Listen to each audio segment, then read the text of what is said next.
Check, check.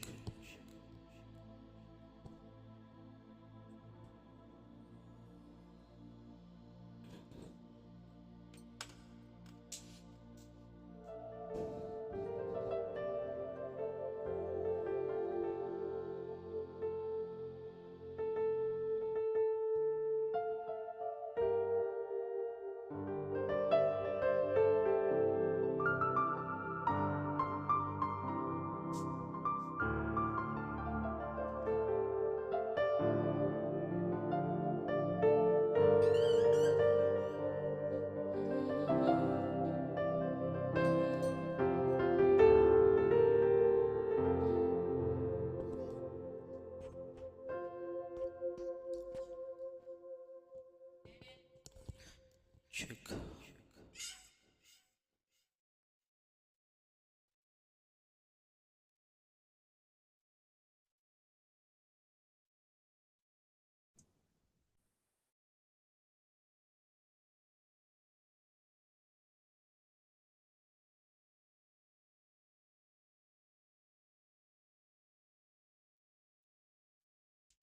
Check, check. Praise the Lord. Praise the Lord. Hallelujah. Hallelujah. Hallelujah. Hallelujah. Hallelujah. Hallelujah. Hallelujah. Yeah ప్రార్థన చేసుకుని మనం Bible స్టడీని ప్రారంభించుకుందాం. సకల ఆశీర్వాదములు కారణభూతులైన దేవానికి స్తోత్రాలు ప్రభా. తండ్రి యేసయ్య, రాత్రికాల సమయంలో ప్రభా మాకు ఇచ్చిన ఈ సమయాన్ని బట్టి నీకు వందనాలు తండ్రి. నీ కృప చేత మమ్మల్ని దర్శించి బ్రతికించి మాకు మరొక రోజు అనుగ్రహించిన ఆయన నీ చిత్తంలో ప్రభా మమ్మల్ని నిలబెట్టి అయా తండ్రి, మరి ఈ బైబిల్ స్టడీలో ప్రభా మమ్మల్ని ప్రవేశపెట్టినందుకు వందనాలు ప్రభా. రాత్రికాల సమయంలో నీ సన్నిధి చేత మమ్మల్ని కప్పండి తండ్రి. నీ ప్రసన్నత చేత మమ్మల్ని కప్పండి ప్రభా. నీ మహిమ చేత మమ్మల్ని కప్పండి ప్రభా. అయ్యా మేము నిమిత్త మాత్రం ప్రభా, నీవు మాట్లాడితే మేము బ్రతుకుతాం తండ్రి. నీ మాటలు మమ్మల్ని బ్రతికిస్తాయి ప్రభా. అందరిని బట్టి నీ కృతజ్ఞతాస్తుతులు చెల్లిస్తున్నాం ప్రభా. రాత్రికాల సమయంలో ఇంకెంతమంది అయితే రావాల్సి ఉన్నదో ప్రభా, ప్రతి ఒక్కరు జాయిన్ అవ్వటానికి సహాయం దయచేయండి అయ్యా. ఎన్ని పనులు ఉన్నా కూడా ప్రభా, మరి నీ సన్నిధికి సమయాన్ని ఇచ్చేవారుగా ప్రతి ఒక్కరిని ఆశీర్వదించండి ప్రభా. అయ్యా మీరు త్వరగా రాబోతున్నారు కనుక ప్రభా, మేము మరీ ఎక్కువగా సమాజంగా కూడుకొని నిన్ను మహిమపరిచిన ఆయన నీలో ఎదుగుతూ, నీ పరిశుద్ధతలో ఎదుగుతూ, నీ ఆత్మచేత నడిపించబడుతూ నీ సన్నిధికి చేరువవటకు సహాయం దయచేయండి. మీ రక్తంలో ప్రభావం అందరిని కడగండి, శుద్ధీకరించండి ఆయన. ఈ సమయాన్ని ఆశీర్వదించండి. నీ మహిమతో ఈ ప్రాంగణాన్ని నింపి ఘనత ప్రభావాలు మీకే ఆరోపించుకుంటూ రాత్రి మమ్మల్ని అందరిని ఆదిలో ఉంచుకోండి, పరిశుద్ధపరచండి. పాటలు, వాక్య ధ్యానము, ప్రార్థన మీకు అంగీకారయోగ్యంగా ఇంపుగా ఉండడానికి సహాయం దయచేయండి. మహిమను పొందుకొని ప్రార్థన చేస్తూ యేసు నామములో ప్రార్థించి వేడుకుంటున్నాము పరమ తండ్రి, ఆమేన్.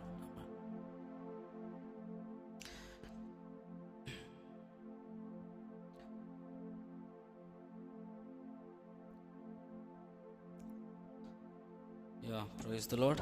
అందరికీ కొద్ది నిమిషాలు వాక్యంలోకి వెళ్ళే ముందు కొంచెం ఒక పాట పాడుకుందాం.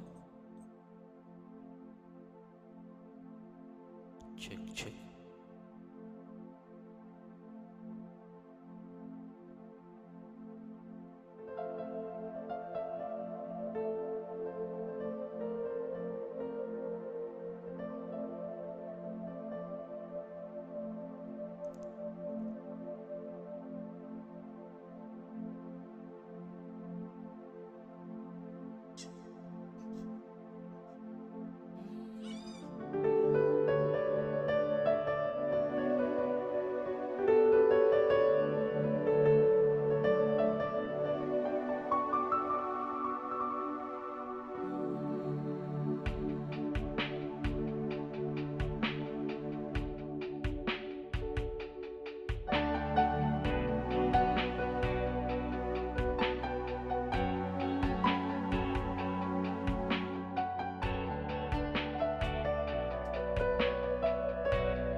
పోలిన వారెవరు, నీవు చేయు దేవుడవు, నిన్నే నే నమ్మితి నా దేవా.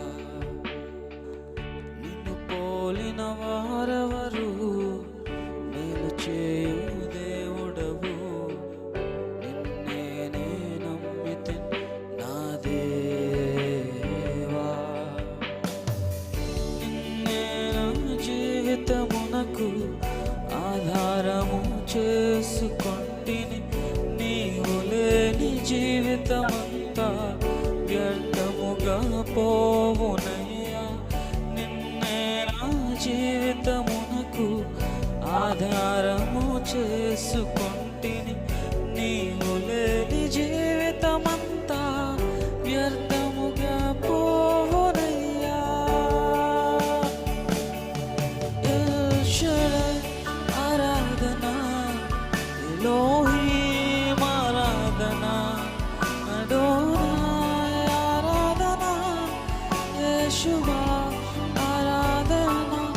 ఎల్ షడై ఆరాధనా, ఎలోహీం ఆరాధనా, అడోనాయ్ ఆరాధనా, యేషువా ఆరాధనా. కృంగియున్న నన్ను చూచి కన్నీటిని తుడచితివయ్యా. కంటి పాప వాలె కాచి కరుణతో నడిపితివయ్యా. కృంగియున్న నన్ను చూచి కన్నీటిని తుడచితివయ్యా. కంటి పాప వాలె కాచి కరుణతో నడిపితివయ్యా.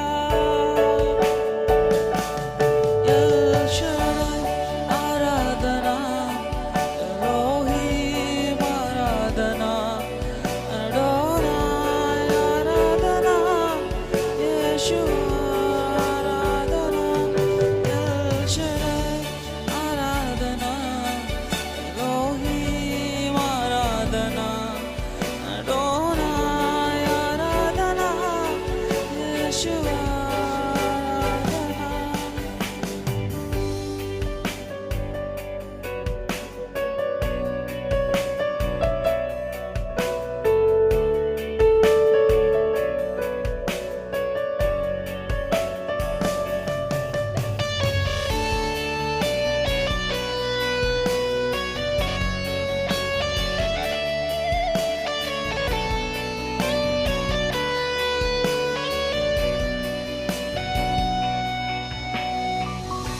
మరణపు మార్గమందు నడిచిన వేళయందు వైద్యునిగా వచ్చి నాకు మరో జన్మనిచ్చితివయ్యా. మరణపు మార్గమందు నడిచిన వేళయందు వైద్యునిగా వచ్చి నాకు మరో జన్మనిచ్చితివయ్యా.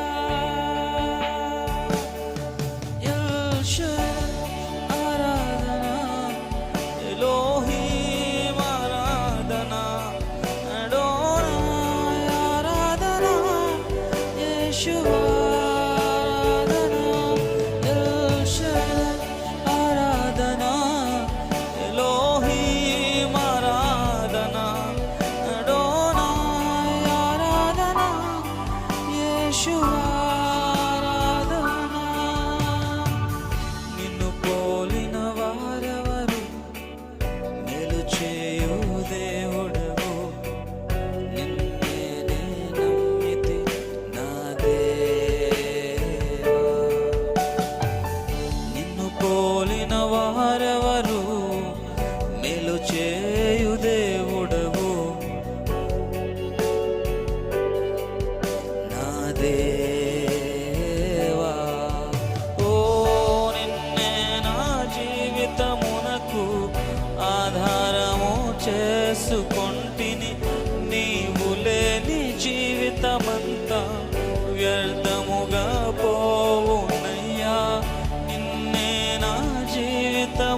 చూచుచూనే నడిచేదా అన్ని వేళలా.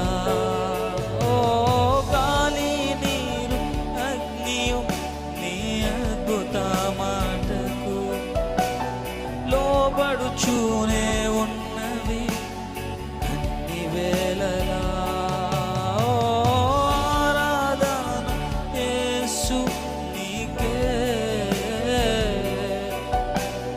ఆరాధన యేసు నీకే. ఆరాధన యేసు నీకే,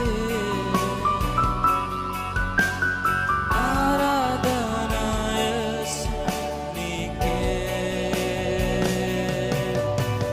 యేసయ్యా నా యేసయ్యా,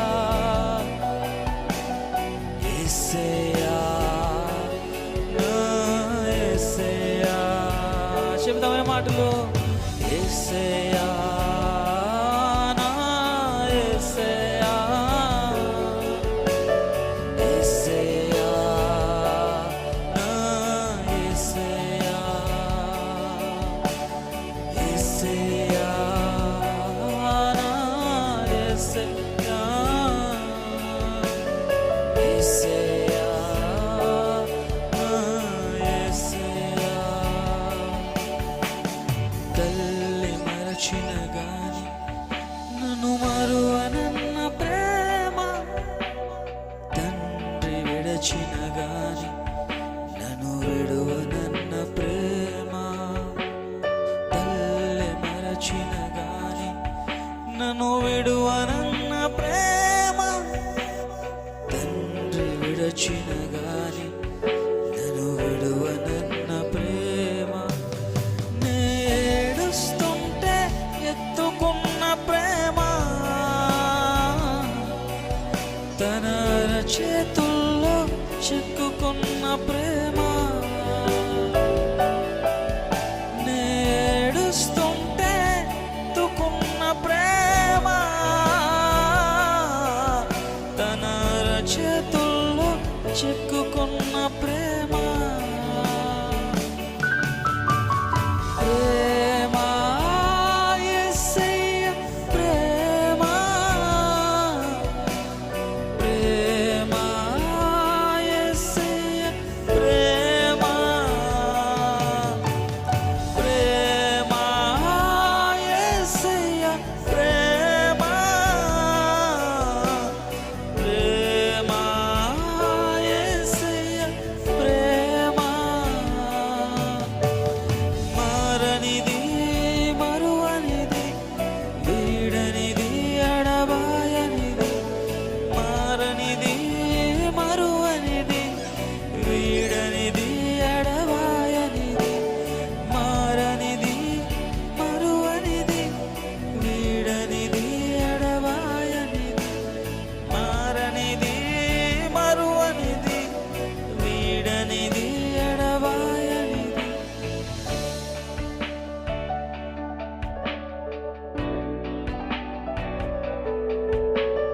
ప్రేమ యేసయ్య ప్రేమ, ప్రేమ యేసయ్య ప్రేమ, ప్రేమ యేసయ్య ప్రేమ.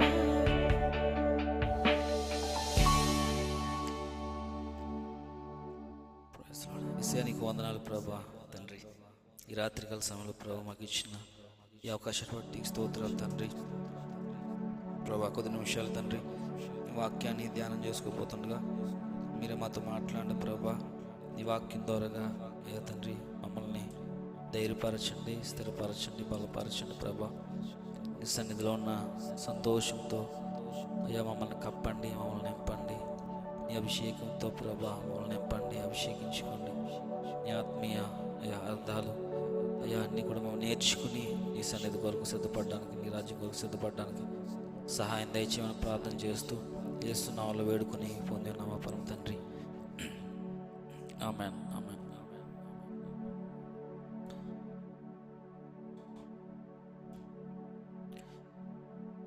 ఎస్.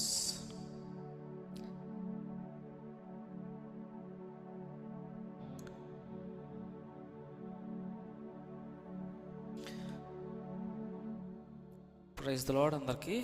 దేవుడు ఇచ్చిన ఈ మంచి అవకాశం బట్టి దేవుడిని ఎంతగానో స్తుతిస్తున్నాను. మరి ఈ రాత్రికాల సమయంలో జాయిన్ అయిన అందరికి కూడా యేసయ్య నామంలో శుభాభివందనాలు తెలియజేస్తున్నాను. దేవుడు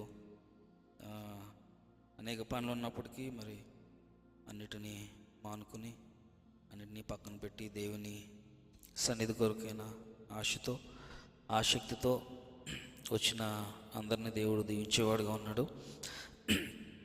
మనకందరికీ తెలిసిందే, మనం అపోస్తలు ధ్యానం చేసుకుంటున్నాం. లాస్ట్ వీక్ వరకు చాలామంది బోధిస్తూ వచ్చారు, సహోదరులు. చాలా విషయాలు దేవుడు మనకి నేర్పిస్తూ వస్తున్నారు. ధ్యానించే కొద్దీ కొత్త విషయాలు మనం నేర్చుకోవడానికి, ధైర్యపరచబడ్డానికి, ఓదార్చబడ్డానికి, అప్లిఫ్ట్ చేయబడ్డానికి దేవుడు సహాయం చేస్తున్నాడు. 17వ అధ్యాయము మనం ధ్యానం చేసుకుంటున్నాము. 17వ అధ్యాయము వారు అంఫిఫొలి అపోల్లోనియా పట్టణముల మీదుగా వెళ్ళి తెస్సలోనికకు వచ్చిరి. అక్కడ యూదుల సమాజ మందిరం ఒకటి ఉండెను. ఈ సందర్భం ఎక్కడ జరిగింది, ఎప్పుడు జరిగింది అని కనుక మనం ఆలోచన చేస్తే 16వ అధ్యాయం వరకు మళ్ళీ వెళ్ళాలి. 16వ అధ్యాయంలో జరిగిందంతా కూడా లాస్ట్ వీక్ మనము ధ్యానం చేసుకున్నాము. బ్రదర్ ఎబినేజర్ దాన్ని వివరించడం జరిగింది. చాలామంది సువార్త చెప్పకూడదని అడ్డంకులు కలిగిస్తూ శిష్యులను వారి ప్రాంతాల్లో, వారి దేశాల్లో సువార్త ప్రకటించొద్దు అని చెప్పి వారికి ఆజ్ఞాపించి కొట్టి పంపివేసిన సందర్భాలు, అలాగే వారు ఒక చిన్న దాన్ని సోది చెప్తున్న దెయ్యములతో పట్టబడి ఉన్న ఒకే చిన్నది, ఆ చిన్నదాన్ని అడ్డు పెట్టుకుని యజమానులు సంపాదన చేసుకుంటున్నారు సోది చెప్పించుకుంటూ. ఆ చిన్నది దెయ్యములతో బాధపడుతుంది. ఆ చిన్నది శిష్యులను వెంట వెళ్ళి వీళ్ళు అపోస్తులు, వీళ్ళు దేవుని పరిచారకులు, వీళ్ళు సర్వోన్నతుడైన దేవుని దాసులు అని చెప్పి చిన్నది ప్రకటించటం. ఆ తర్వాత అక్కడ శిష్యులు తనను స్వస్థపరచటం, వీటన్నిటిని కూడా మనము చూసుకున్నాం. ఆ తర్వాత వాళ్ళందరూ కూడా వారి మీద కక్ష కట్టి పౌలును శీలను పట్టుకుని గ్రామపు చావడిలోనికి అధికారుల వద్దకు ఈడ్చుకుని పోయిన సందర్భం. అంతటి న్యాయాధిపతుల వద్దకు తీసుకెళ్లారు. వాళ్ళందరూ కలిసి వారిని చెరసాల్లో చావగొట్టి చెరసాల్లో వేసిన సంగతి కూడా మనం చదువుకున్నాం. అయితే చెరసాల్లో వాళ్ళు స్తుతించడం, చెరసాల్లో స్తుతించే అనుభవం, చెరసాల్లో కీర్తనలు పాడడం ఒక అద్భుతమైన పాఠాన్ని మనకు నేర్పిస్తుంది. మన జీవితాల్లో, ఆధ్యాత్మికమైన జీవితాల్లో ప్రతి పరిస్థితుల్లో కూడా దేవుణ్ణి స్తుతించడం మాత్రం ఆపకూడదు. స్థితి ఏదైనా, పరిస్థితి ఏదైనా, ఎక్కడ నిలబడినా, జైల్లో ఉన్నా, రోడ్డు మీద ఉన్నా, ఎక్కడున్నా దేవుని స్తుతించడం ఆపకపోతే దేవుడి కార్యాలు మనం చూడగలుగుతాము అనే గొప్ప సత్యాన్ని మనం ఇక్కడ నేర్చుకున్నాం. ఆ తర్వాత చెరసాల యొక్క అధిపతి, వారి కుటుంబం అంతా కూడా రక్షించబడడం. తర్వాత వీళ్ళు రోమీలను తెలుసుకుని వాళ్ళని చూడండి 38 ఆ బంటులు ఈ మాటలు న్యాయాధిపతులకు తెలపగా వీరు రోమీలను వారు విని భయపడి వచ్చి వారిని బతిమాలుకుని వెళ్ళిపోమ్మని వారిని చెరసాల్లో నుండి పంపించేశారు. ఆ పంపించిన తర్వాత సందర్భం అన్నమాట ఇది. వారు అక్కడ నుండి అంఫిఫొలి అపోల్లోనియా పట్టణం మీదుగా వెళ్ళి తెస్సలోనికకు వచ్చారు. అక్కడ యూదుల సమాజ మందిరం ఒకటి ఉంది. ఆ ఆ ప్రాంతంలో. సో గనక పౌలు తన వాడుకు చెప్పిన సమాజపు వారి యొద్దకు వెళ్ళి, పౌలుకి ఒక వాడుక ఉంది, పౌలుకి ఒక అలవాటు ఉంది. పౌలు యొక్క అలవాటు ఏమిటంటే, పౌలు ఎక్కడికి వెళ్ళినా తను ఎందు నిమిత్తము పిలువబడ్డాడు అనేది మర్చిపోలేదు. పౌలు యొక్క పని ఏంటి అనేది మర్చిపోలేదు. పౌలు అసలు దేని నిమిత్తం పట్టబడ్డాడో మర్చిపోలేదు. అందుకు ఒక చోట అంటాడు కదా, నేను దేని నిమిత్తం పట్టబడ్డానో దాని కొరకు శ్రమ పడుతున్నాను అంటాడు. దాన్ని పట్టుకోవడం వల్లనే నేను ప్రయాసపడుతున్నాను అంటాడు. ఆ మాటలన్నీ కనుక మనం చూస్తే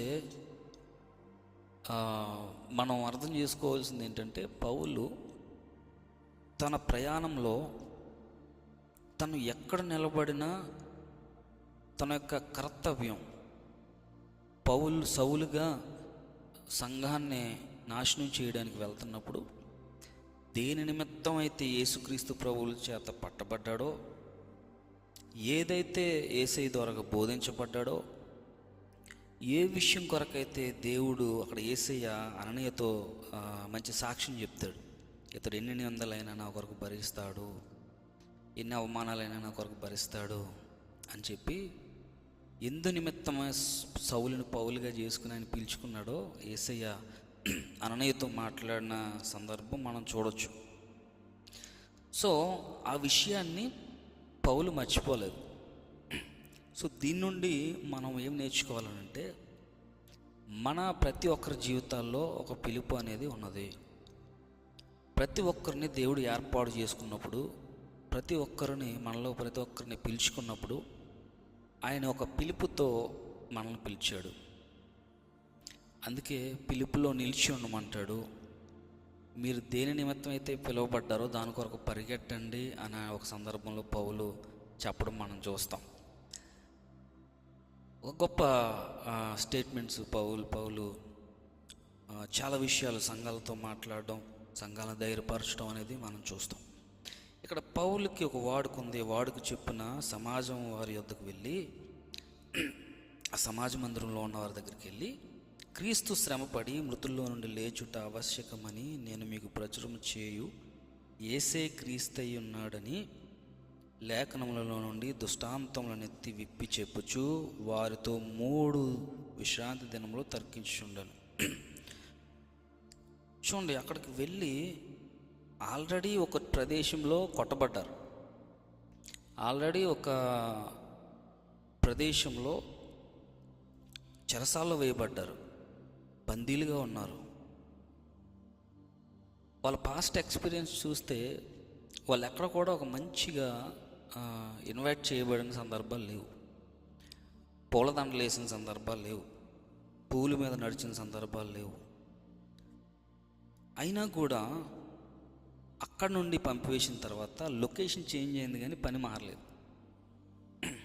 లొకేషన్ చేంజ్ అయింది కానీ దేవుడిచ్చిన పనిలో మాత్రం మార్పు లేదు. అటు రీతిగా వారితో 3 విశ్రాంతి దినాలు తర్కించాడంట. స్వార్థ విషయమే ఎంత శ్రమ పడుతున్నాడో చూడండి. పౌలుకి దేవుడిచ్చిన పని మీద ఎంత భారం ఉన్నది, ఎంత నమ్మకముగా పనిచేస్తున్నాడు అనే విషయాన్ని మనం ఇక్కడ గమనించాలి. 3 వారాలు వాళ్ళతో తర్కించాల్సిన అవసరం వచ్చింది. నార్మల్గా చెప్పేసి వెళ్ళిపోతే వదిలిపోయే, కానీ 3 వారాలు వాళ్ళతో తర్కించడం అనేది ఇక్కడ మనం చూస్తున్నాం.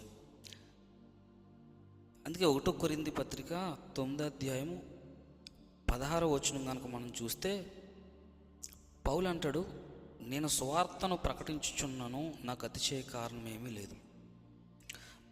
సువార్తను ప్రకటింపవలసిన భారము నా మీద మోపబడి ఉన్నది. అయ్యో, నేను సువార్త ప్రకటింపబోయినలా నాకు శ్రమ. అసలు ఈ స్టేట్మెంట్ చూడండి ఎంత వండర్ఫుల్గా ఉందో. ఇక్కడ తనకు తను ప్రకటిస్తున్నాడు, నేను సువార్తను ప్రకటించుచున్నాను, నాకు అతిశయం కారణం లేదు. భారం ఒకటి నా మీద మోపబడి ఉంది. ఆ భారం ఏంటంటే సువార్త ప్రకటించాల్సిన భారం. ఒకవేళ అది కనుక నేను చెయ్యకపోతే, ఆ సువార్త ప్రకటించకపోతే నాకు శ్రమ.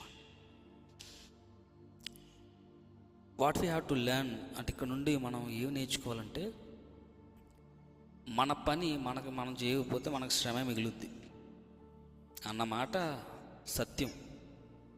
అది మనం నేర్చుకోవాలి ఖచ్చితంగా. పౌలు ఇస్తున్న స్టేట్మెంట్ ఏంటంటే, సువార్త ప్రకటించాల్సిన భారం నా మీద ఉంది, అది చేయకపోతే నాకు శ్రమ అంటున్నాడు. ఈరోజు మనలో ఒక్కొక్కరికి ఒక్కొక్క తలాంతు దేవుడు ఇచ్చాడు, ఒక్కొక్కరికి ఒక్కొక్క పని దేవుడు ఇచ్చి ఉండొచ్చు. సంఘంలో కానీ, సమాజంలో కానీ, ఇంట్లో కానీ, ఎక్కడున్నా కూడా దేవుని కొరకు వాడబడాల్సిన వారమైన మనము ఆయన ఆశించిన రీతిగా, ఆయన కోరుకున్న రీతిగా, ఆయన ఎక్స్పెక్టేషన్స్కి తగ్గట్టు మనం ఒకవేళ పని చేయలేకపోతున్నామేమో, ఏ భారము దేవుడు మన మీద పెట్టాడో ఆ భారాన్ని విస్మరించిన స్థితిలో గనక మనలో ఎవరన్నా ఉంటే, దాన్ని మరలా ఈ రాత్రి పరిశుద్ధాత్మ దేవుడు మనకి జ్ఞాపకం చేస్తున్నాడు. మొదటిలో చాలా ఉత్సాహంగా పనిచేసిన నీవు, మొదట్లో చాలా ఆరాటపడి దేవుని పనిచేసిన నీవు, మొదట్లో చాలా ఆత్మనింపుదలతో పనిచేసిన నీవు, మొదట్లో చాలా ఆసక్తి చూపించిన నీవు, నీకిచ్చిన భారం పట్ల నేనెట్లాగానే ఈ పని నెరవేర్చాలన్న అనుకున్న స్థితిలో నుండి చూద్దాంలే అన్న స్థితికి వచ్చేసామేమో. ఒకసారి మనల్ని మనం పరీక్షించుకోవాల్సిన అవసరం ఎంతైనా ఉంది ఈ రాత్రికాల సమయంలో. ఎందుకంటే దేవుని రాకడ త్వరితంగా ఉన్నది కనుక ఆయన ప్రతి ఒక్కరిని అడుగుతాడు, నేను ఇచ్చిన పని నువ్వేం చేసావు, నేను ఇచ్చిన తలాంతు నువ్వేం చేసావు, నేను ఒక పని గురించి నిన్ను పిలిచాను కదా, ఆ పని నువ్వేం చేసావు అని యేసయ్య ఒకరోజు మనల్ని అడిగితే మన దగ్గర సమాధానం ఉన్నదా? సమాధానం చెప్పగలుగుతామా? యేసయ్య, ఇదిగో నువ్వు నాకు ఒక తలాంతు ఇచ్చావు కదా నాయన, ఇదిగో చిన్న వాద్యం వాయించే తలాంతు ఇచ్చావు, దాన్ని నేను మల్టిప్లై చేసుకున్నాను, దాన్ని ఇంప్రూవ్ చేసుకున్నాను, నీ కొరకు అనేక చోట్ల వాడబడ్డాను, నీ కొరకు నమ్మకం కొన్నాను, లేదు నాకు పాడే ఆరాధన చేసే తలాంతు ఇచ్చావు, ఎక్కడ నిలబడినా నిన్నే ఆరాధించాను ప్రభా, నీ మహిమ కొరకు అన్యుల జనుల్లో అనేక మందిలో ఆరాధన చేశాను ఆయన, అనేక హృదయాల్ని వైపు తిప్పాను ప్రభా, కొంచెం నేను పొందుకున్నాను కానీ దాన్ని ప్రాక్టీస్ చేస్తూ నీ సహాయాన్ని కోరుకుంటూ దాన్ని ఇంప్రూవ్ చేసుకున్నాను ప్రభా, నువ్వు ఇచ్చిన పనిని నేను నమ్మకంగా చేశాను నాయన అని చెప్పే ఒక అద్భుతమైన మాట మనం పట్టుకుని దేవుని ఎదుట మనం నిలబడగలుగుతామా ఆయన వచ్చే సందర్భంలో అనేది మనము ఆలోచించుకోవాలి.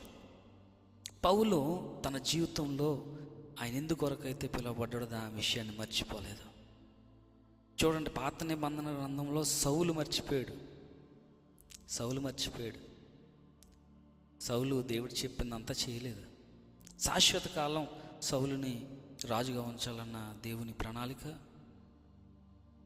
ఆయన చెప్పిందంతా నువ్వు చెయ్యని 1 సమూయేలు 15 అధ్యాయం మొదట్లో సమూయేలు సౌలుతో చెప్తాడు.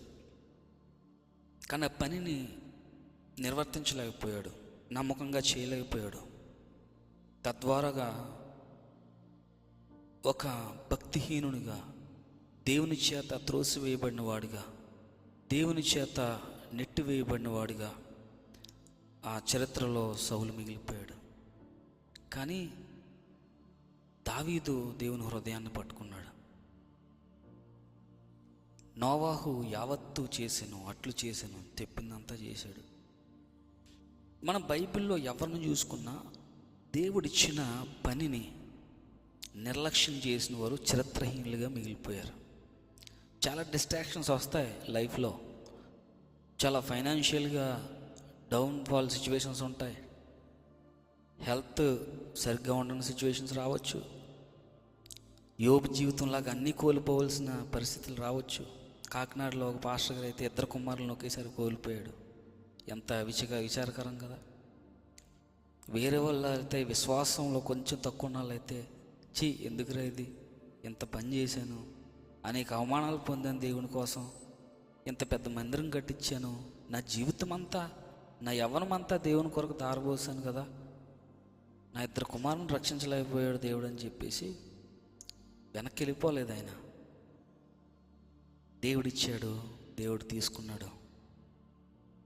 నేను ఇంకా నమ్మకంగా పనిచేయడానికి నాకు ధైర్యం కావాలి, నా కొరకు ప్రార్థన చేయండి అనేటువంటి భక్తులను ఈరోజు కూడా మనం చూడగలుగుతున్నాం. అటువంటి వారిని చూసినప్పుడు ఒక నిరీక్షణ, ఒక హోప్, ఒక ధైర్యం, ఒక ఆనందం, వారి నుండి కొన్ని విషయాలు మనం నేర్చుకోగలుగుతున్నాం. ఈరోజు పౌలు జీవితం నుండి కూడా మనం నేర్చుకోవాల్సింది ఏంటంటే, పౌలుకు స్వార్థ పని అప్పగించాడు, సంఘాలను కట్టే పని అప్పగించాడు, సేవకులను తయారు చేసే పని అప్పగించాడు. ఆ పనులన్నీ కూడా ఎక్కడున్నా కూడా పౌలు ప్రకటిస్తూ ఉన్నాడు, చేస్తూ ఉన్నాడు, దానిని విశ్రమించలేదు. ఆ పనిలోనే ముందుకు కొనసాగిపోయాడు. అయితే అక్కడ 3 వారాలు తర్కించిన తర్వాత నాకు తెలిసి పౌలు హృదయంలో ఒక మంచి తలంపు ఉన్నదేమో. 3 వారాలు కాదురా, 4-6 వారాలైనా ఒక్కడినైనా ఇక్కడ సంపాదించాలి అన్న ఒక టార్గెట్ ఉండిందని నేను అనుకుంటున్నాను.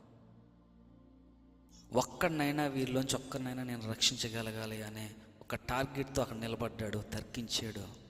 అయితే గ్రీసు దేశస్తుల్లో కొందరు ప్రముఖులైన స్త్రీలు కొందరు పౌలు శీలతో కలిశారు, సమ్మతించారు, సువార్త అంగీకరించారు అని మనకి 4వ వచనంలో కనబడుతుంది. 4వ వచనం చూడండి. పౌలు కష్టపడిన కష్టానికి, పౌలు తర్కించిన తర్కానికి దేవుడు ఖచ్చితంగా పౌలుకి సహాయం చేశాడు.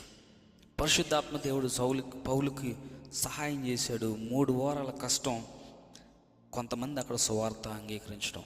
ఎవరెవరు అంగీకరించారు అని చూస్తే ప్రముఖులు అంగీకరించారట. చిన్న వాళ్ళు కాదు, ప్రముఖులు, ఘనత వహించిన స్త్రీలు అని ఉంది. ఆ కిందకి వచ్చేస్తే అక్కడ ప్రముఖులు అని రాయబడి ఉంది నోట్లో. మూల భాషలో ప్రముఖులకు స్త్రీలు, చాలా గొప్పవారు, మంచి స్థానంలో ఉన్నవారు, అన్నీ ఉన్నవారు, ఏమీ లేని వాళ్ళు కాదు, అన్నీ ఉన్నవాళ్ళు, అధికారులు, ప్రముఖులు, వారందరూ రక్షించబడ్డారు. ఈ విషయాన్ని ఇటువంటిది ఏదన్నా జరిగినప్పుడు ఫస్ట్ ఒక బ్యాచ్ రెడీగా ఉంటుంది. ఇటువంటి ఏదన్నా ఒకడు మారు మనసు పొందితే వెనకలో బ్యాచ్ రెడీగా ఉంటుంది. మన ఇండియాలో కూడా ఎక్కడైనా మన వీధుల్లో చాలామంది సాక్ష్యాలు చూస్తే, మేము రక్షించబడినందుకు మమ్మల్ని వెలేశారండి, మేము యేసు ప్రభువుని అంగీకరించినందుకు మాకు చూడండి. ఈ మధ్య పిఠాపురంలో అనుకుంటా, కాకినాడ జిల్లా అనుకుంటా, కాకినాడ జిల్లాలో పిఠాపురం దగ్గర ఎక్కడో కొంతమందిని వెలేసేశారు. వాళ్ళకి అసలు షాప్స్లోకి వెళ్ళినా ఏం కొనకూడదట, ఎక్కడికి వెళ్ళినా ఏమి ఇవ్వరట. వాళ్ళకి పాలు ప్యాకెట్ల దగ్గర నుండి ఏది కూడా వాళ్ళ ఇంట్లోకి వెళ్ళడానికి కానీ, వారితో మాట్లాడడానికి కానీ, వారికి అవసరతలో ఎవరైనా తోడ్పడడానికి కానీ వీలు లేదు అని గ్రామ పెద్దలు శాసనం జారీ చేశారట. చూడండి, 2025లో కూడా ఉంది అది. ఇప్పుడు మనం ఎప్పుడు గురించో మాట్లాడుకుంటున్నాం. అక్కడ ఏముంది, కొంతమంది యూతుల బ్యాచ్ మత్సరంతో నిండుకుని పని పాట లేక తిరుగు కొంతమంది ఉంటారు కదా, బ్యాచ్ ఒకటి ఉంటుంది.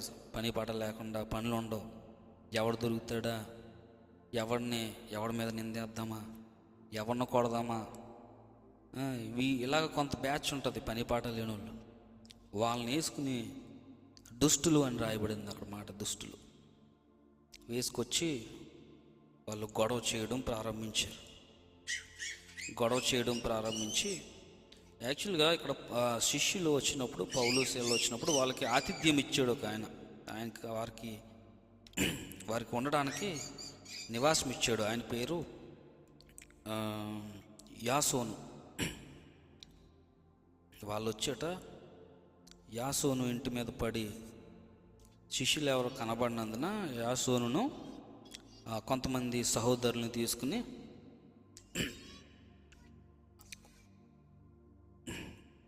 దోచుకున్నాడు అని ఉంది అక్కడ.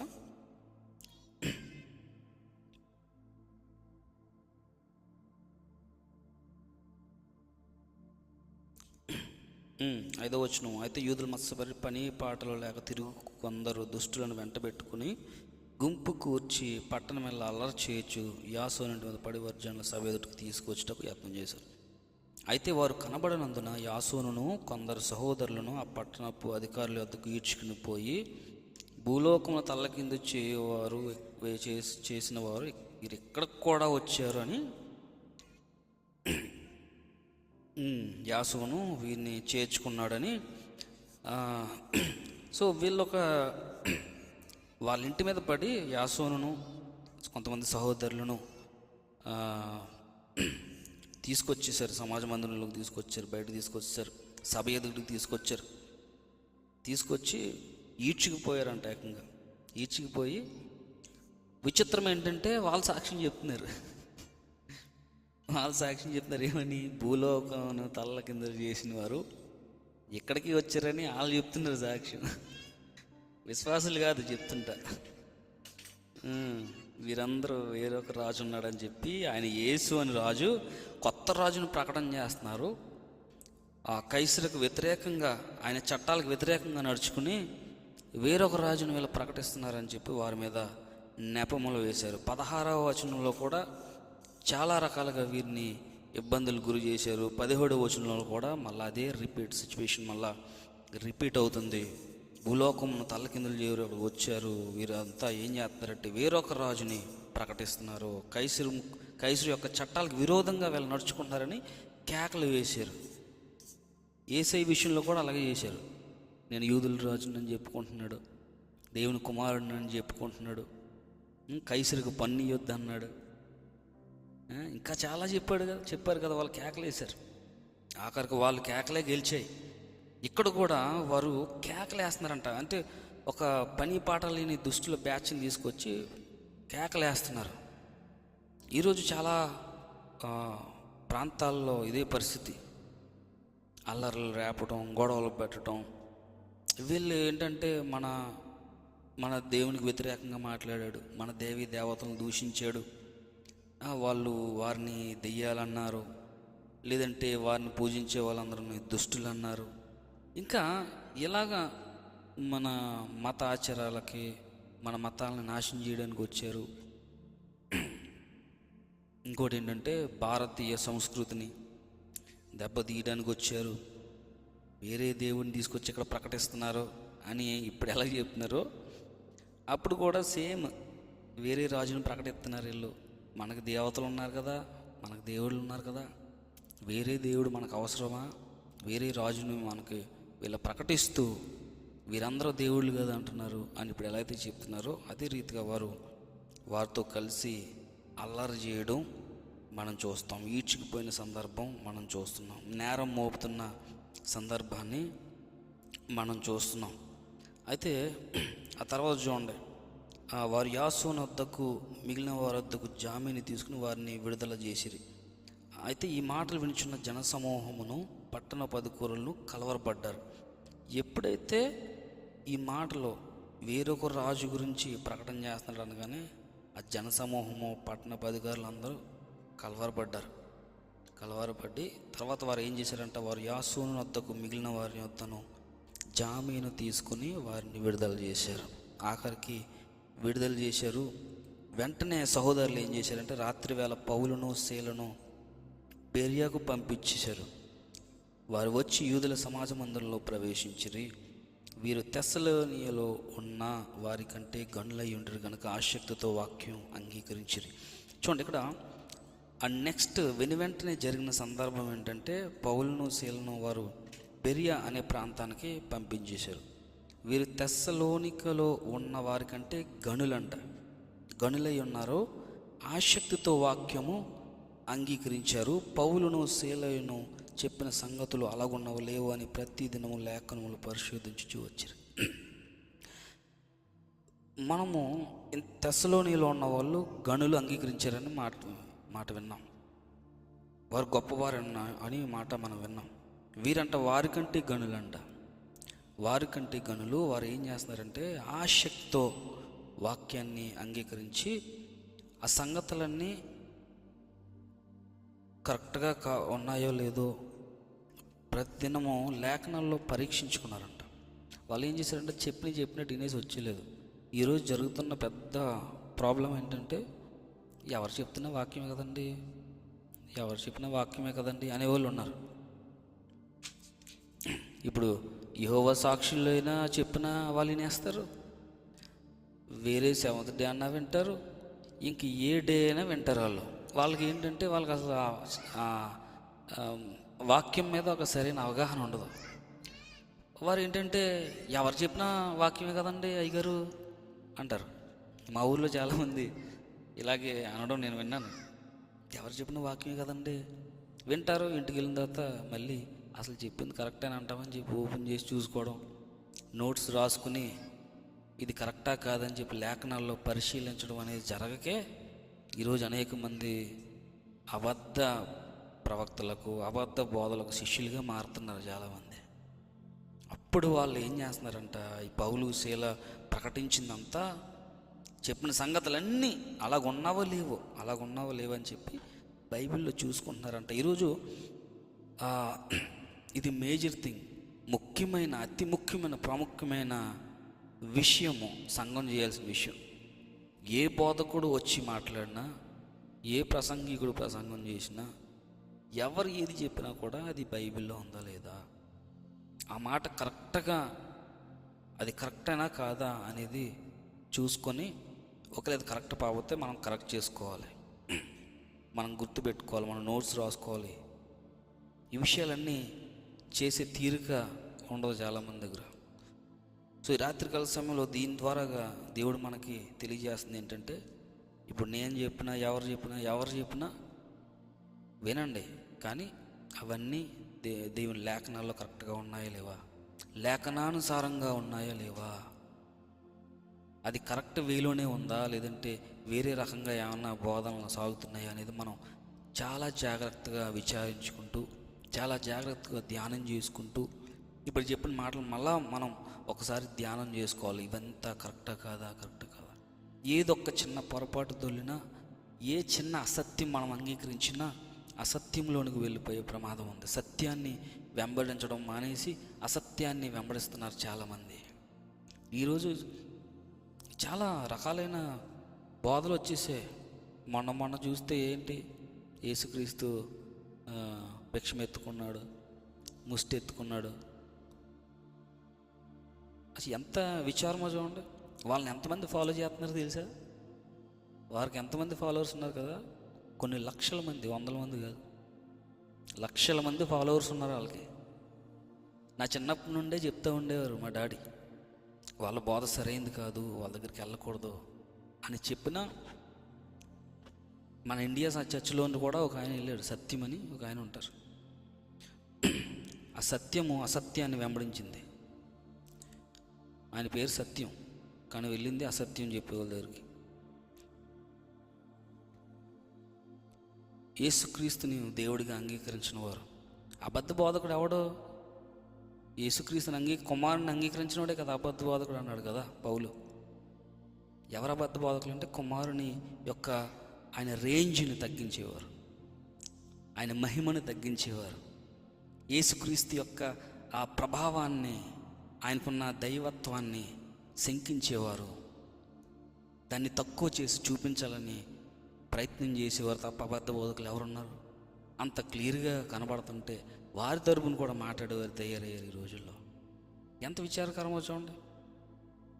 ఆయన తండ్రితో సమానంగా ఉన్నవాడు ఆ భాగ్యాన్ని విడిచిపెట్టి ఈ లోకానికి వచ్చాడు.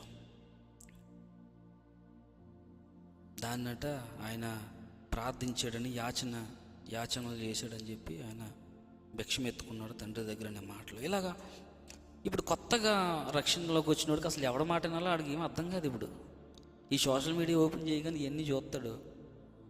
ఎందుకు వచ్చిన గొడవలరా బాబు, మన దాంట్లోనే బాగుంది, ప్రశాంతంగా వెళ్ళిపోతాడు వెనక్కి. వీళ్ళందరూ ఏం చేస్తారంటే, చాలామంది రక్షణకు ఆటంకంగా మారుతున్నారు. చాలామంది రక్షణను డౌట్ పడేలాగా చేస్తున్నారు. తండ్రి, కుమార, పరిశుద్ధాత్మ త్రియేక దేవుడు గురు సమానమే అని ఒప్పుకున్న మనము కొంతమందికి దీని మీద అంత జ్ఞానం ఉండదండి. ఏదో యేసయ్య రక్షిస్తాడంటలే, యేసయ్య స్వస్థపరిచేవాడు అంట కదా, ఏదో రోగం పోద్దని వచ్చిన వాళ్ళు ఉంటారు. వాళ్ళకి అర్థం కాదు ఏం చేయాలో. ఏంటి పాస్టర్ గారు ఇలా అంటున్నాడు, ఈయన ఎట్టా అంటున్నాడు, ఆయన అట్టా అంటున్నాడు. ఇప్పుడు ఎవరిని వినాలి? ఒక నలుగురు రకాలు చెప్తే ఇప్పుడు ఎవరి మనం మాట వినాలి? అందుకే దేవుడు గ్రంథం మన చేతులు పెట్టాడు. అందుకే గ్రంథం మన చేతులు పెట్టాడు. వేరే మతాల్లో అవకాశం లేదు, అర్థం అవ్వవు అనుకుంది. మనకేంటంటే ప్రతి ఒక్కరు విశ్వాస చేతిలో దేవుని వాక్యం ఇచ్చాడు, పరిశుద్ధాత్మ నింపుదల ఇచ్చాడు. పరిశుద్ధాత్మను మనకు బోధించడానికి, ఈ చదివేవన్నీ కూడా మనకు అర్థం కావడానికి, ఏదైతే మనం చదువుతున్నామో అది కరెక్ట్ వేలో అర్థం చేసుకోవడానికి పరిశుద్ధాత్మ దేవుడు మనలో ఉండి మనతో ఉండి ఇట్లా చదవనైనా దీనికి ఇది అర్థం అని చెప్పి దేవుడు దినదిన ఆయనతో సమయం గడిపే కొద్దీ చాలా మర్మాలు మనకి బోధన చేస్తూ ఉంటాడు, బోధిస్తూ ఉంటాడు, జ్ఞాపకం తెస్తూ ఉంటాడు. దాని గురించి పరిశుద్ధాత్మ దేవుడు మనకు అవసరం. ఈ రాత్రికాల సమయంలో వారు ఏం చేశారంట, వారు మాట్లాడిని అందులో ఉన్నాయో లేవు అని చెప్పి గ్రంథాలు తీసి వారు ప్రతిదినం లేఖనములు పరిశోధించుచూ వచ్చారు. పరిశోధించుట ప్రతి ఒక్క విశ్వాస జీవితంలో లేఖనాల పరిశోధన అనేది ఉండాలి.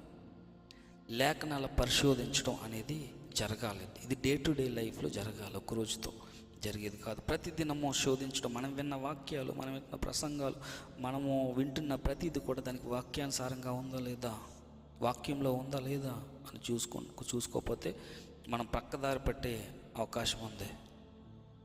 చాలామంది వాక్యంలోనే తీసి బోధిస్తున్నారు, వాక్యంలోనే మాట్లాడుతున్నారు. సైతాన్ కూడా వాక్యంలోనే చెప్తాడు, వాడు బయట నుంచి ఏం తీసుకురాడు, వాక్యంలోనే మాట్లాడతాడు. వాడు కూడా ఈ వచనం ఆ వాక్యాన్ని కొంచెం మార్చి మనకు అర్థమయ్యేలా చేస్తాడు.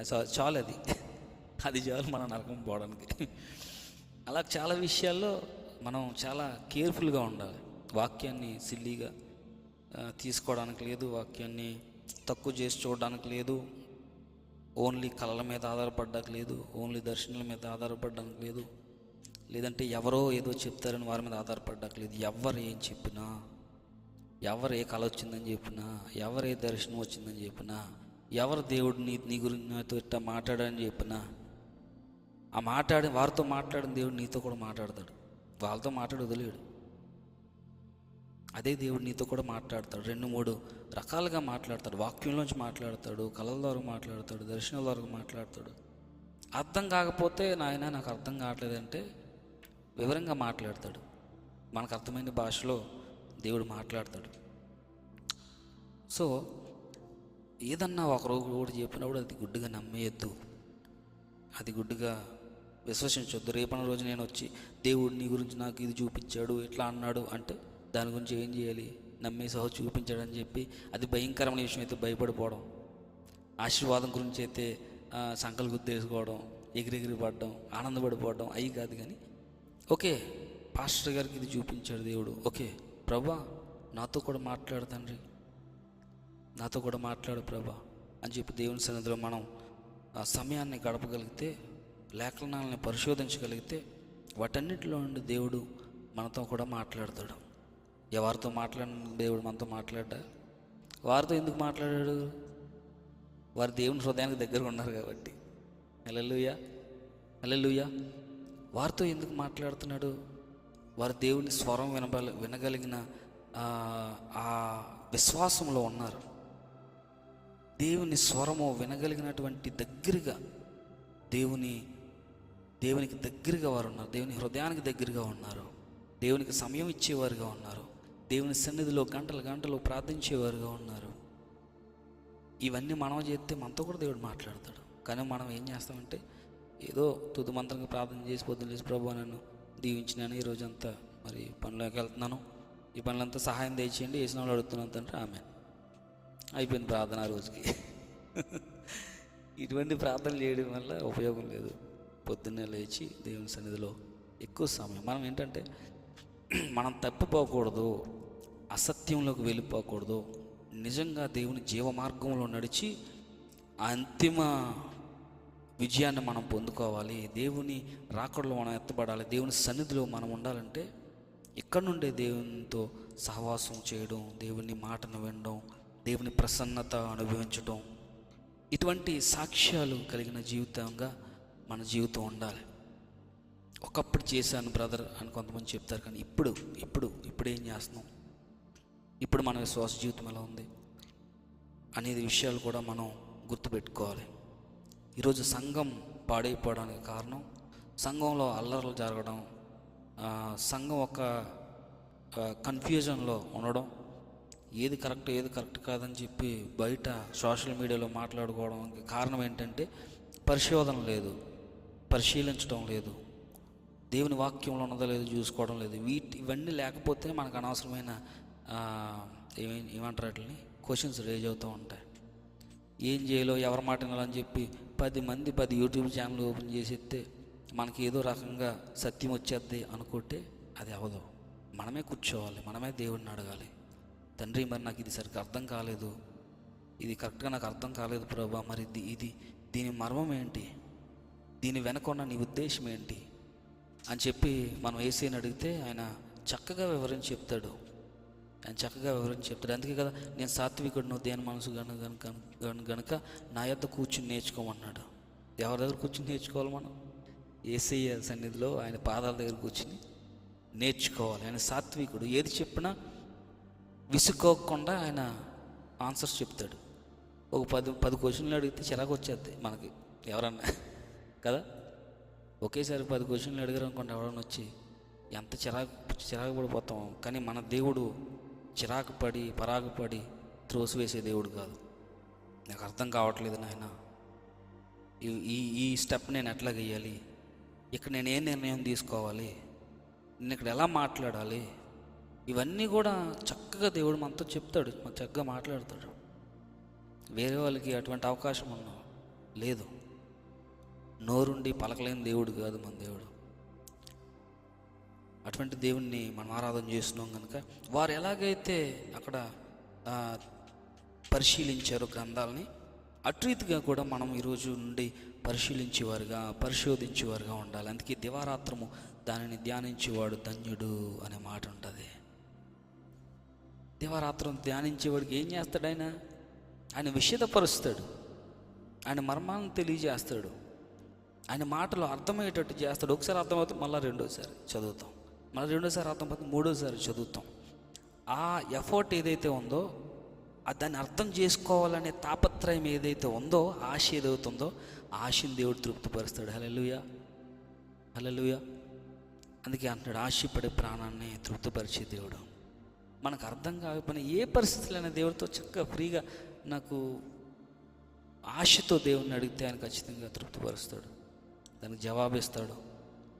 ఎట్లా మనం దాన్ని అర్థం చేసుకోవాలో, ఏ రీతిగా మనం ముందుకెళ్ళాలో దేవుడు ఖచ్చితంగా మనకి నేర్పిస్తాడు అనే మాట మనం గుర్తుపెట్టుకోవాలి. దానిని మనము పాటించాలి అనే దేవుని సేవకంగా మీకు మనవి చేస్తున్నాను. ఇంకొక మాట,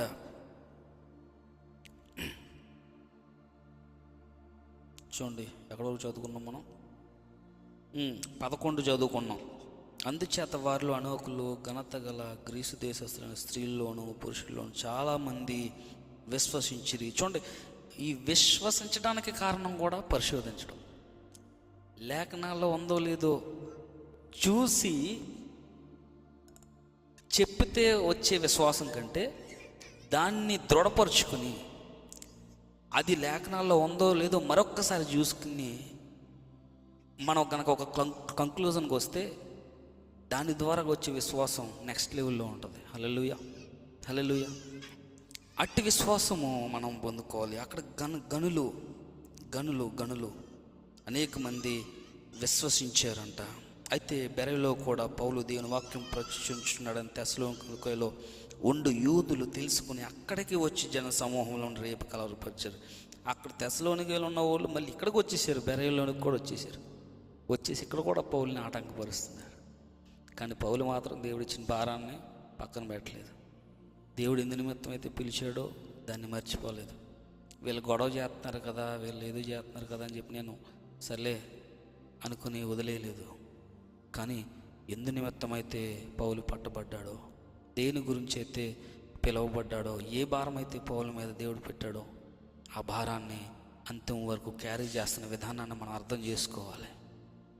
చదువుతున్న ప్రతి వచనంలో కూడా వారు చేస్తున్న అద్భుతాలు, వారు చేస్తున్న శ్రమ, వారు పడుతున్న శ్రమ, వారు ప్రకటిస్తున్న తీరు, వారు పడుతున్న ఇబ్బందులు, భరిస్తున్న భారాలు, భరిస్తున్న వేదనలు, వీటన్నిటిలో పౌలు దేవుడు ఇచ్చిన ఆ పనిని, దేని నిమిత్తమైతే దేవుడు పిలిచాడో ఆ పిలుపులో ఎంత కష్టమైనా పరిగెట్టడం మనం చూస్తున్నాం. పౌలు యొక్క హృదయాన్ని, పౌలు యొక్క భారాన్ని మనం గ్రహించాలి, మనం అర్థం చేసుకోవాలి.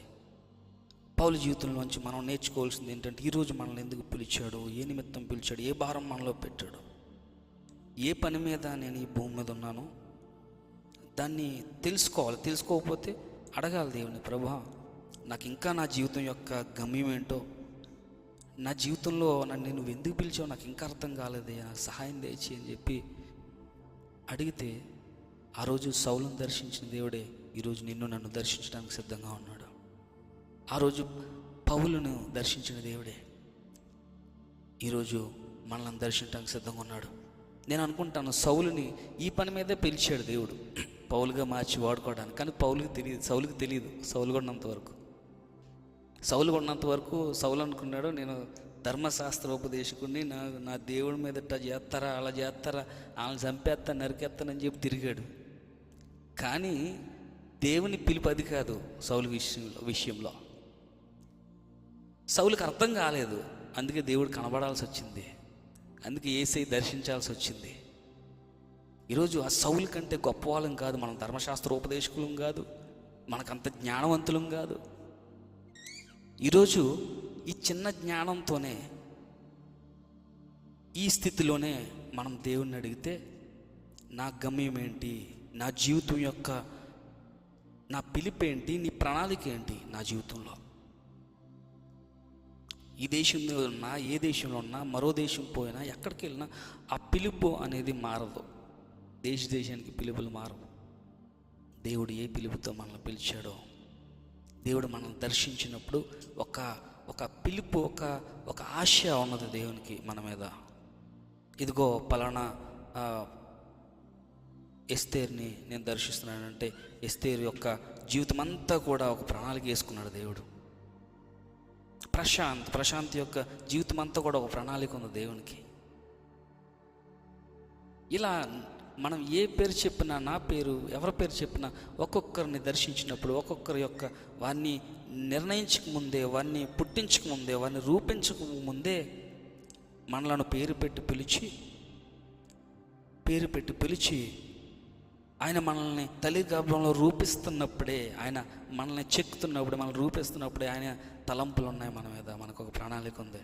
ఇదిగో నా కుమార్తె, ఈ పని మీద ఈ కుమార్తె నేను తయారు చేసుకుంటున్నాను, ఈ పని మీద ఇతను నేను తయారు చేస్తున్నాను అని ఒక ప్రణాళికతో ఆయన తయారు చేసుకున్నాడు మనల్ని రూపించేటప్పుడు. కానీ దాన్ని మనం పట్టుకున్నామా? ఆ పిలుపుని మనం పట్టుకోగలిగామా? ఆ ప్రణాళికను మనం అర్థం చేసుకోగలిగామా? దాన్ని కనుక మనం పట్టుకోగలిగితే మనం వేసే ప్రతి అడుగు ఫలభరితంగా ఉంటుంది. మనం చేసే ప్రతిది కూడా మనకి ఆశీర్వాదకరంగా ఉంటుంది, అనేక మందికి ఆశీర్వాదకరంగా ఉంటుంది. ఈ ప్రాసెస్లో పౌలుకి ఎదురైనట్టు శ్రమలు ఎదురవ్వచ్చు, పౌలుకు ఎదురైనట్లు అవమానాలు ఎదురవ్వచ్చు, పౌలుకు ఎదురైనట్లు జైలు జీవితం, చెరసాల అనుభవం, ఒంటరిగా ఉండాల్సిన సమయం, వస్త్రహీనులుగా మార్చబడవలసిన సమయం, మాటలు పడాల్సిన సమయం, రాళ్ళు దెబ్బలు తినాల్సినటువంటి పరిస్థితి, ఇవన్నీ వచ్చిన పౌలుని చూసి మనం నేర్చుకోవడం ఏంటంటే, దేవుని పిలుపు మాత్రం మన జీవితంలో మారకూడదు. ఆయన ప్రణాళిక కూడా మనం మార్చుకోకూడదు. ఆయన దేని గురించి మనల్ని పిలిచాడో దాని గురించి మనం పరిగెట్టువారుగా ఉంటాం. హల్లెలూయా. ఈ రాత్రి సమయంలో దేవుడు మనతో మాట్లాడుతున్న మాటల్లో పౌలు ఆయన పిలుపు మర్చిపోలేదు. దేవుడు పౌలుపై పెట్టిన భారాన్ని మర్చిపోలేదు. దేవుడు ఎందుకోసం పౌలుని దర్శించాడు, పట్టబడ్డాడు, ఆ విషయం మర్చిపోలేదు. పౌలు ప్రకటిస్తుండగా విని వారు ఏం చేశారు? వీళ్ళు చెప్తుంది కరెక్టా లేదని చూసుకున్నారు, పరిశోధించారు లేఖనాల్ని. తద్వారా గొప్ప విశ్వాసంతో వారు రక్షించబడ్డారు. పౌలు చేస్తున్న పరిచర్య ద్వారా దేవుడు గణపరచబడ్డ అనేక మంది రక్షణలోకి వచ్చారు. ఈ రాత్రికాల సమయంలో మనం దేవుణ్ణి అడుగుదాం, యేసయ్య, ఈరోజు వరకు ఒక పిలుపు, ఒక ప్రణాళిక అంటూ ఏమీ లేకుండా నా జీవితాన్ని నేను కొనసాగింపు చేసుకున్నానేమో. లార్డ్, అయ్యా, ఈ రాత్రి నాతో మాట్లాడండి, ఇప్పుడే నాతో మాట్లాడండి.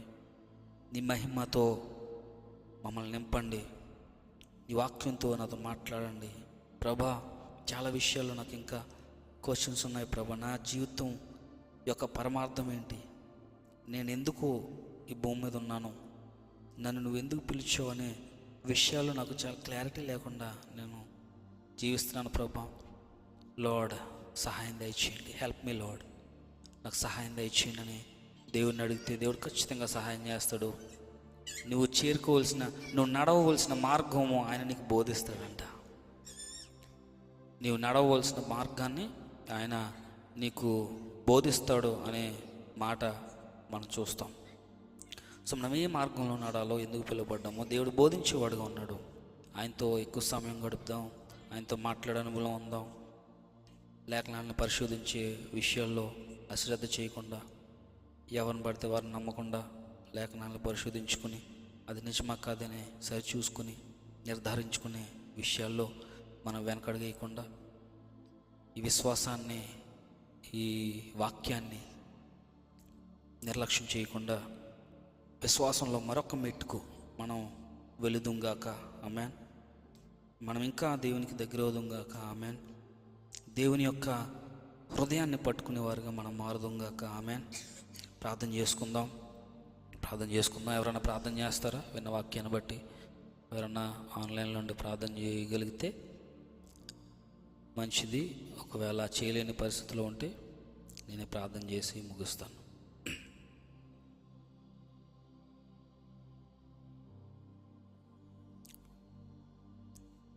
Father God in heaven, and submit fellowship into your hands, Lord. Thank you so much for speaking intently through the life of Paul, who was converted from Saul.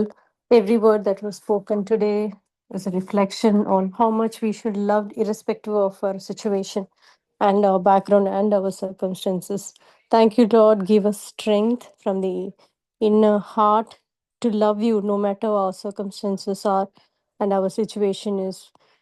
We, as a Vision of Christ, have been going through few things in our personal life and as well as in the church life. Lord, help us to strengthen ourselves in this week time, like how David strengthened his heart. I ask each and every soul in VOC will be strengthened. We are going through this phase of transition to get strengthened and transformed for holiness, Lord, in this pathway to sanctity and for holiness. We ask you to refine our hearts, our minds, and soul, and also refine our physical as well as social well being, and including our relationships as well, Lord. Whatever that needs to be removed, which is standing in the way between us and you, Lord. Remove all those obstacles. Let all the distractions of our life be removed. Let you be the God, the holy God in our life in every circumstance. Help us to remember and reflect each day as we study the Word of God deeply. And also, as Pastor was speaking on analyzing and examining ourselves with the Word of God before we accept the fact, help us to reflect on our situations. No matter what, we need to set aside our time and help us to give that God time, quiet time. And that cannot be done until we make a discipline in our life. Give us the wisdom to do that and help us to be disciplined to do that. In Jesus' precious name we pray. Amen. ఆమేన్. ప్రార్థన చేసుకుని ముగించుకుందాం. సర్వశక్తిమైన దేవునికి స్తోత్రాలు ప్రభా. రాత్రికాల సమయంలో తండ్రి, అయ్యా, మాకు ఇచ్చిన ఈ అవకాశాన్ని బట్టి నేను స్తుతిస్తున్నాం ప్రభా. లార్డ్, అయ్యా, మాతో మాట్లాడిన విధానం బట్టి నీకు స్తోత్రాలు ప్రభా. మాట్లాడి అయ్యా తండ్రి, మా హృదయాల్లో భద్రపరచుకోవడానికి సహాయం దయచేయండి ప్రభా. అయ్యా అవి తండ్రి, అయ్యా తండ్రి, ఫలించడానికి సహాయం దయచేయండి. నీ వాక్యానుసారమైన జీవితంగా మా జీవితాలు కట్టుబడడానికి సహాయం దయచేయండి.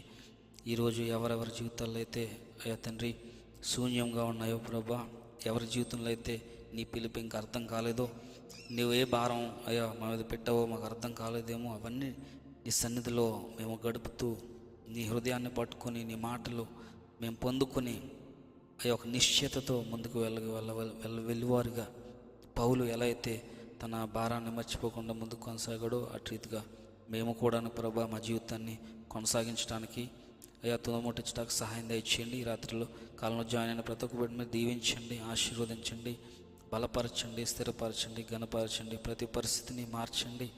అయ్యా నా ప్రతి సమస్య నుంచి విడుదల ఇచ్చేయండి.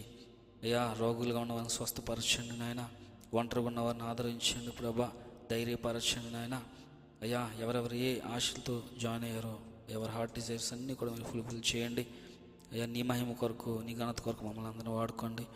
అయ్యా మరలా జరగబోతున్న ప్రతి మీటింగ్ని ఆశీర్వదించండి ప్రభా. అయ్యా ఈ లోపునైనా నీ రాకడ వస్తే నీ రాకడలో మేము ఉండడానికి సహాయం దయచేయండి. అటు రీతిగా మా పరిశుద్ధతను కాపాడుకుంటూ అయ్యా మేము ముందుకు కొనసాగడానికి సహాయం దయచేసి మహిమ పొందమని రాత్రి సమీప దీవెనలు మా అందరి మీద కుమ్మరించమని ప్రార్థన చేస్తూ ఘనత మహిమ ప్రభావం మీకు ఆరోపించుకుంటూ యేసు అతి శ్రేష్టమైన నామములో ప్రార్థించి వేడుకుని పొంది ఉన్న మా పరమ తండ్రి ఆమేన్. మన పరమ తండ్రి దేవుని ప్రేమ కుమారుడైన యేసుక్రీస్తు వారి కృప పరిశుద్ధాత్మ యొక్క అన్యోన్య సహవాసము సమాధానం ఇప్పుడు ఎల్లప్పుడు సదా మనందరికీ తోడైన నడిపించును గాక. ఆమేన్. యేసు రక్తమే జయం, ప్రవేశ రక్తమే జయం, ప్రవేశ నాకు సంపూర్ణ విజయము, అపవాదికులకి అంత నాశనం కలుగును గాక. ఆమేన్. ఆమేన్. అందరికి praise the Lord. Praise the join Lord. అయిన అందరికీ ప్రైజ్ లార్డ్ అన్న. Praise the Lord, Anna. తెలియజేస్తున్నాను. Thanks for joining.